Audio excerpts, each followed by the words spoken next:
to talk about career pivots. And can you want to just walk us through yours? Oh, sure. So it's funny they say pivot like there's just one. It's like anything great in life is a multi-step process. Just an FYI on that. There's no pivot quick scheme in real life.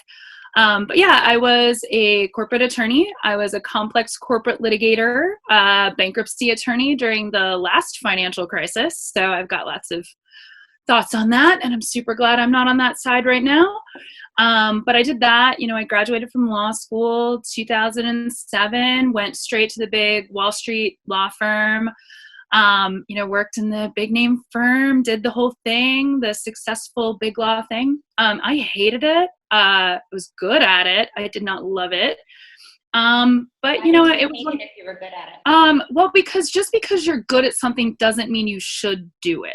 And I think that's something that we don't tell people, and we don't tell women, and we don't tell anyone, is that just because you're good doesn't mean it's something that's going to give your life fulfillment. Right. So part of it was that the number one thing that I usually tell people in thinking about pivot is that as a kid, they tell you to pick a job, and then you're supposed to work a life around that job. If I could go back, and whatever I tell anyone I mentor is pick a life and then figure out a job around that. The big law life, especially during the financial crisis, I ate breakfast, lunch, and dinner at my desk, and I had lots of debts to pay. I do not come from a background that did not require acquiring a large amount of debt in order to skip over a income bracket.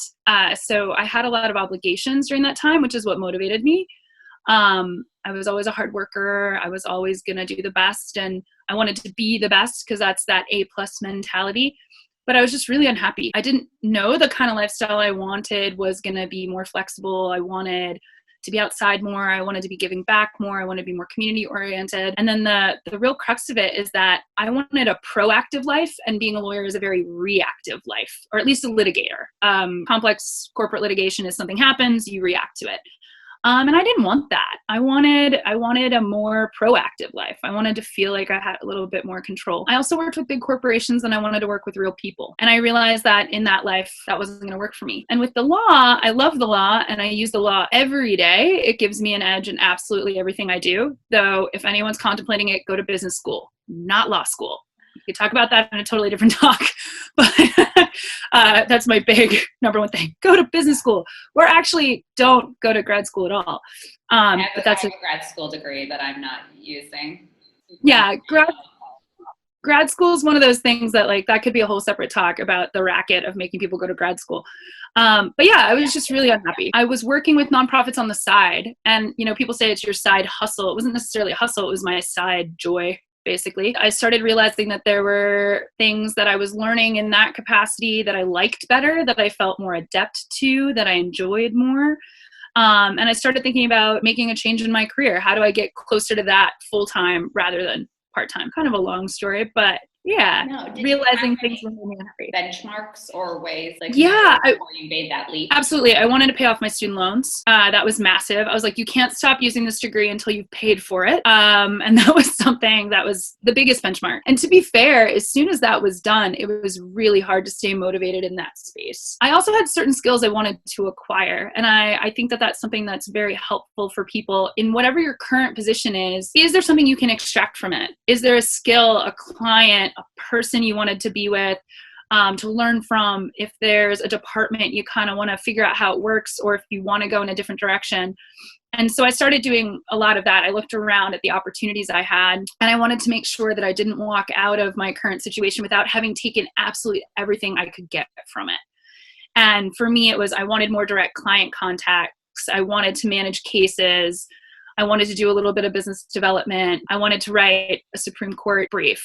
And, I did all of those things. Once that happened, I just decided, okay, now I need to start looking. And then, quite frankly, being really unhappy had a super negative impact on my health. And actually, my health got really, really bad and forced me to look at my life and just ask if it was worth it. The paycheck was really nice, guys, like the big lawyer paycheck. I can't really say there was much else that I loved about it. Other than that, I wanted to build a safety net, which I did. I grew up middle class, single mom. She was awesome. She helped my sisters and I, but it wasn't like oh, I could dip into anything unless I built it myself. So pay off the debt, build a safety net, and acquire a set of skills that would help me in the next thing. I love that. I love that you have a checklist. It's not just take your contacts, but it's your mentors and certain skills. I love that. Absolutely. How did you find your new role? I had a couple of roles before this role, and that's something that I also like to tell people. And I've had a couple of friends recently, since they kind of know I'm the one that took the flying leap out of corporate law. I looked around and I started volunteering my time. So I worked with other nonprofits. I had friends who were starting businesses who were like, oh, I really need a lawyer to look at this contract. I can't really afford it. And a bunch of those other things. So I started kind of doing that, seeing what I like. I left and I joined a startup. I joined a tech startup as a co-founder, way out of my lane. I had no idea what I was doing, which is great.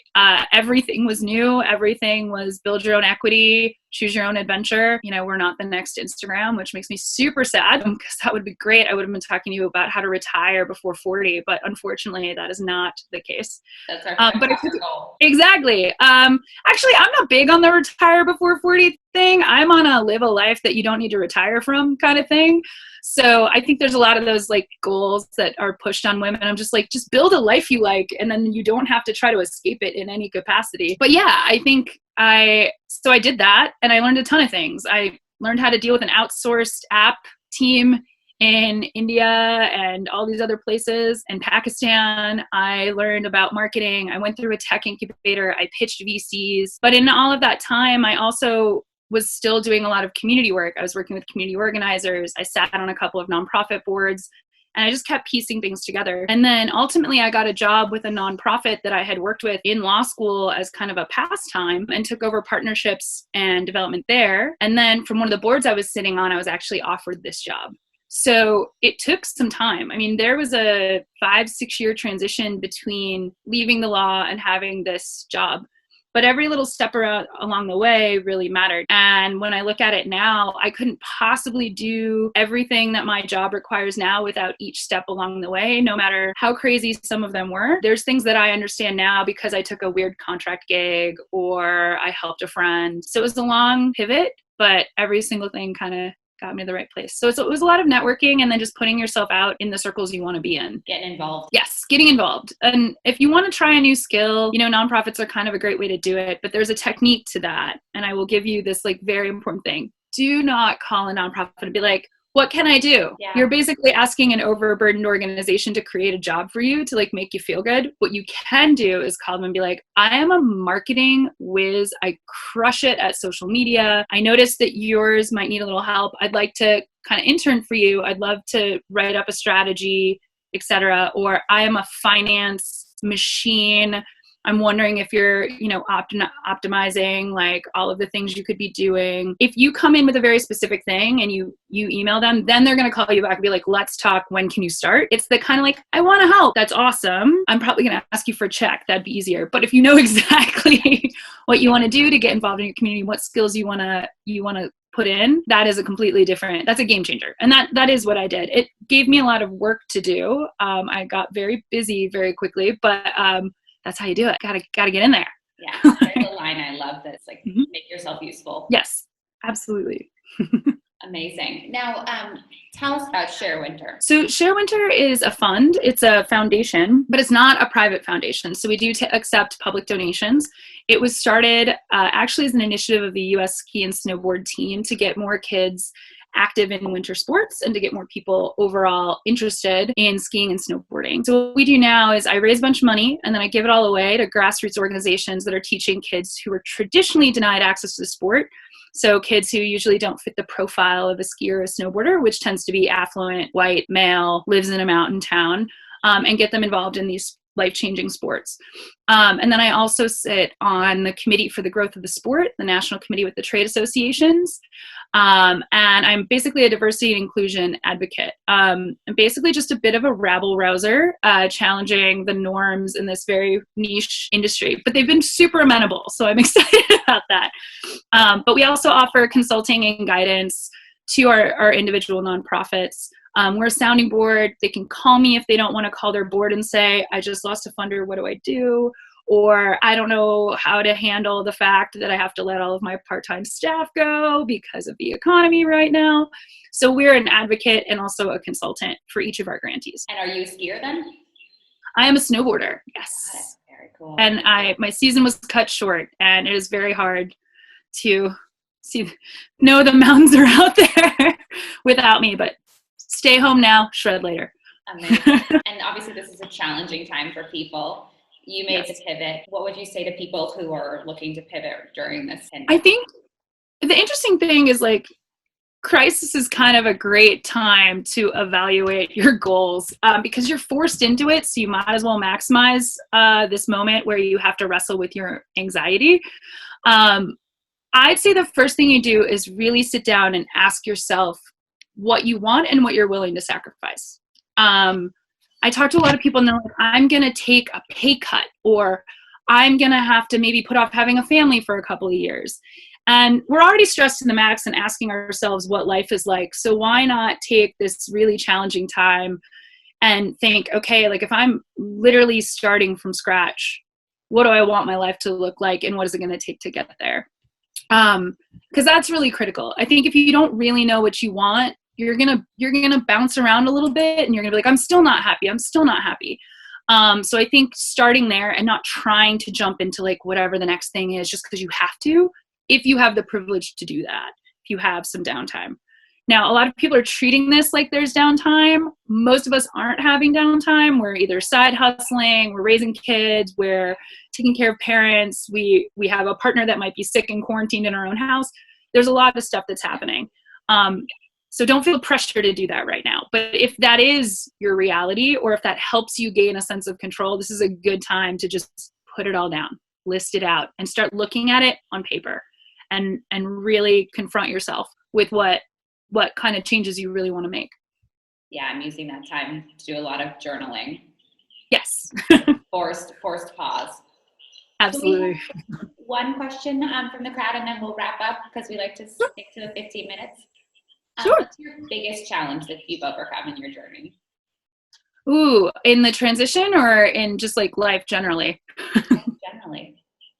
I think it's perfectionism, actually. And that's cheesy, and it's been on a bunch of TED Talks, and it makes me feel super lame saying it.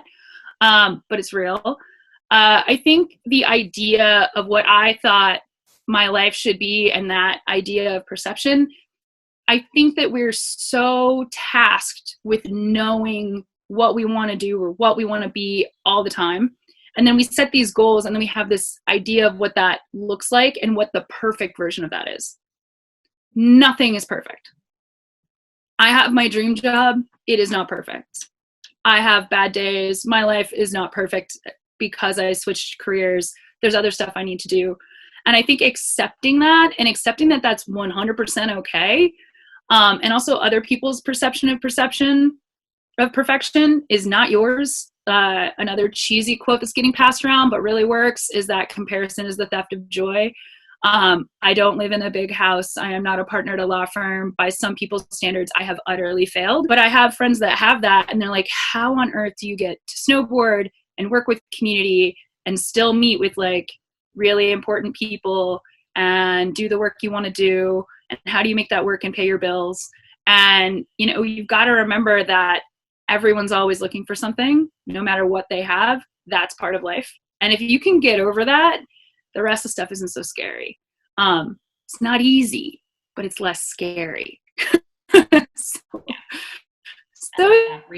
success on your own terms. Absolutely. Because those are the only ones that matter. And anyone that has anything to say about it, ask them if they're paying your bills. Like, are you paying my bills? Then I don't think you need to worry about it. Then I get to get my definition of success. I love that. Exactly. And if someone else is paying your bills, well, then that might be one of the things you want to look at in your list, and you're not wanting that anymore. Exactly. Well, Yeah. Thank you so much for speaking to us. No problem. And what handles can we follow you on? So the Share Winter Foundation, or it's at Share Winter Foundation. And all my stuff is private because I run a kids charity. So, you know, I keep my corporate and private life separate because you are not your job. So I'm very big proponent of corporate, personal life separate. But you can find all of that stuff at Share Winter Foundation, and we're Share Winter Foundation on Facebook and sharewinterfoundation.org. Amazing. Thank you. Thanks everybody for tuning in.